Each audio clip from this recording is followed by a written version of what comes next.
Hello, fellow Voyagers. Jess here with Odyssey Human, here today to talk about manifest like you own the place, because you do.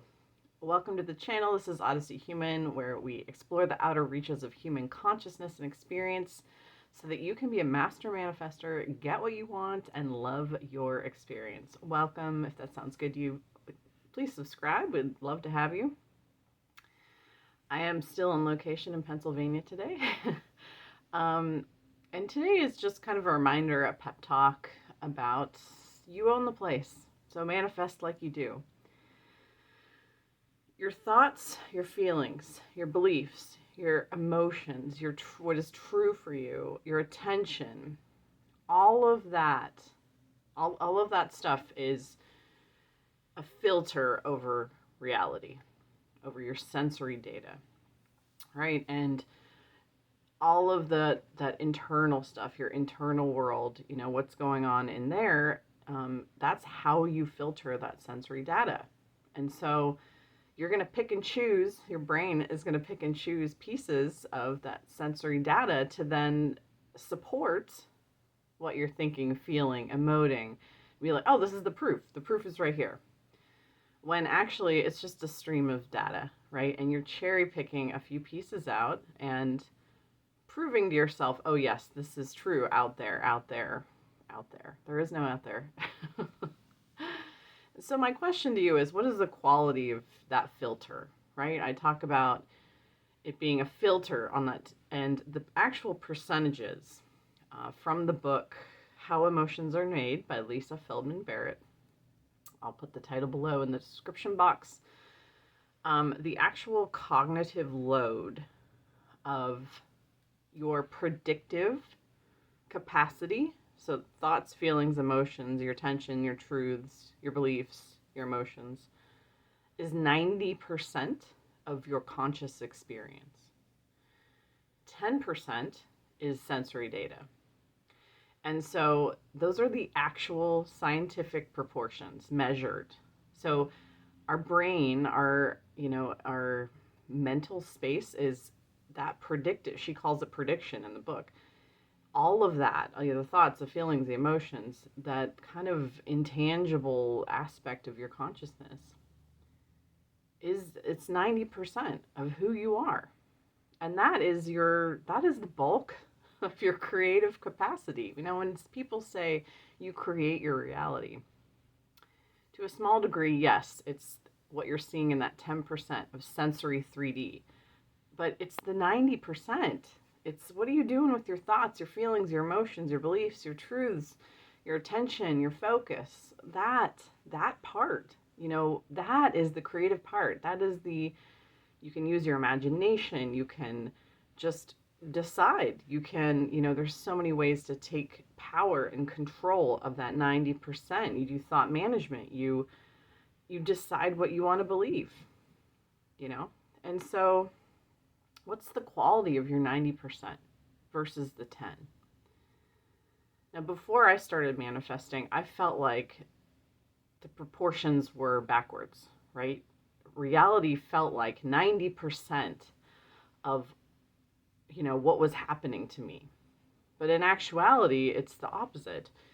And so many people are drawn, as was I, to manifesting, to get the thing, right? We want that thing in the 10%, in this little tiny sliver over here. We want the thing to appear so that we can feel good, feel loved, feel rich, feel abundant, feel whatever we want to feel.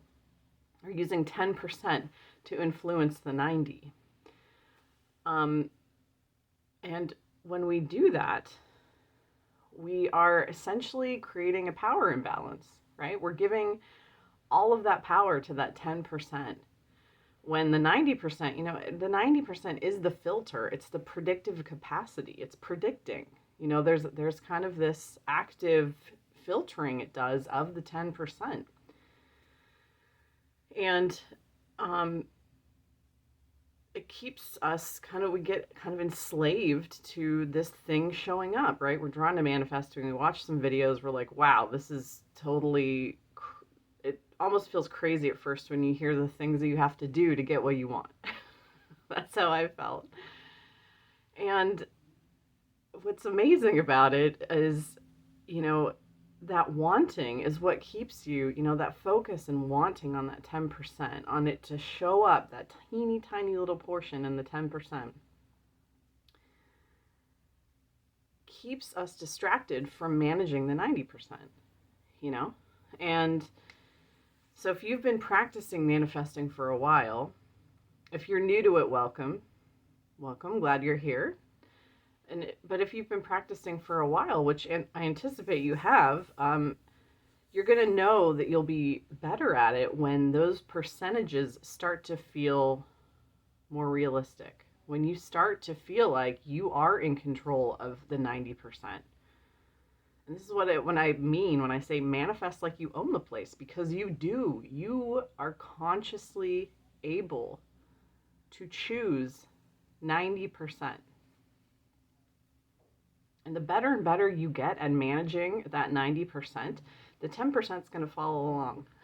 It's not going to always be exact, but the better and better you get at the 90%, again, the 10% is going to come with it, because that's how it should feel. It should feel like 90-10. And again, as you become a better manifester, as you get better and better at realizing that you can enjoy whatever it is in that 10% that you want, and you break those bonds, that kind of ball and chain of waiting for that thing to come, and enjoy it now. Because the thoughts, the feelings, the emotions, the beliefs, the truths can be true for you now. You already have it. It's already yours, or it's coming soon. Whatever, however time context you want to put on top of it. But you don't have to have the thing in front of you to be the person that enjoys the thing, that is whatever it is you want, if that makes sense to you. So you can feel wealthy and abundant and rich without having that $1 million in your bank account, right? You can feel loved and cherished and adored without hearing from your SP. You can feel, just embraced by life, and that your life is perfect and wonderful and amazing, even if your life outwardly doesn't look perfect to anyone. I was thinking this yesterday. I was taking a walk, how perfect, the perfection of my life. And again, it's not because everything is perfect and it's the way that I want, but in my 90%, I have created an emotional experience that it is. And that overrides whatever I see in that 10%. It's like, yeah, whatever. That's cool. Like it's going to be fine. I'm inhabiting the 90 instead of over here running circles around the 10, waiting, trying to get it, trying to make it happen. Because really we want the things we want so that we can get the feeling. We can settle into the feeling and feel that we're legitimate and allowed to feel what we want to feel and who we want to be. So, from that comes this natural detachment. A natural detachment, because things come back into balance as you practice this.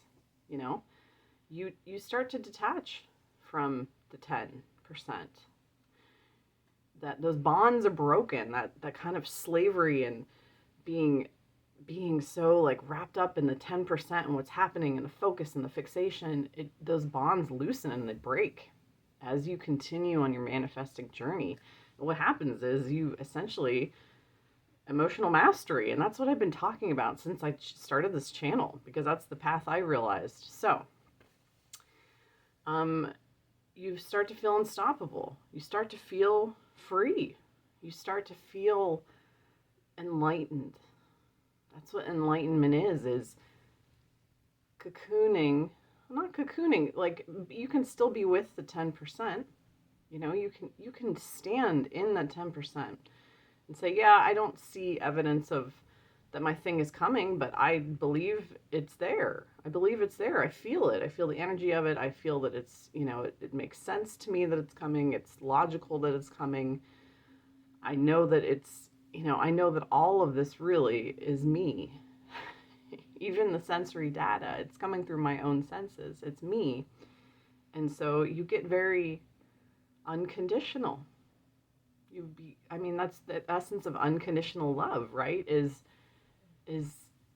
being in a state of, when 3D reality shows you something you don't like, not being so ruffled by it. You're just like, okay, because you have this behemoth 90% where you've really invested the time and the energy and the practice of,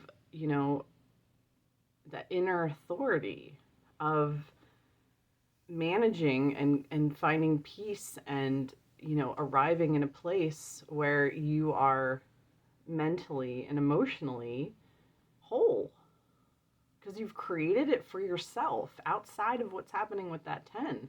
Again, that's kind of enlightenment. So I'm not saying every moment's going to be like that. You may slip back for a second into the 10% and let it ruffle you a little bit, and then you wake up and you're like, oh, gotta go back over to the 90, back over. You cross you just hop right back over. Yeah, so the essence of that is unconditional love. Like, you become unconditional love. So if you're still saying in your head, yeah, but I want the thing to show up, and I want it to show up fast, and why isn't it here yet? It's easy. You create it in the 90. You create the feeling of the thing. You are the person in the 90% that already has it.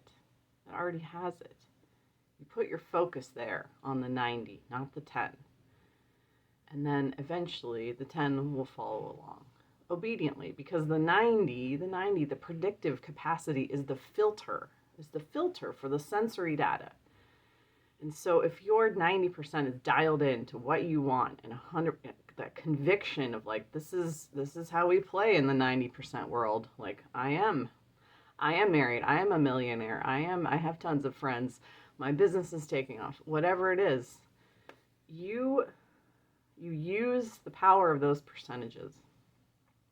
And it almost doesn't even matter at that point. You are so in it. You're like, in my 90 world, I got this because I own the place in my 90 world. So own your 90%. Own it. Own it. It is your world. You own the place. Manifest like you own the place, and the 10% will follow along like a little puppy. So I hope that helped. Let me know what you thought. Leave a comment below, and thanks for watching. Have a great day.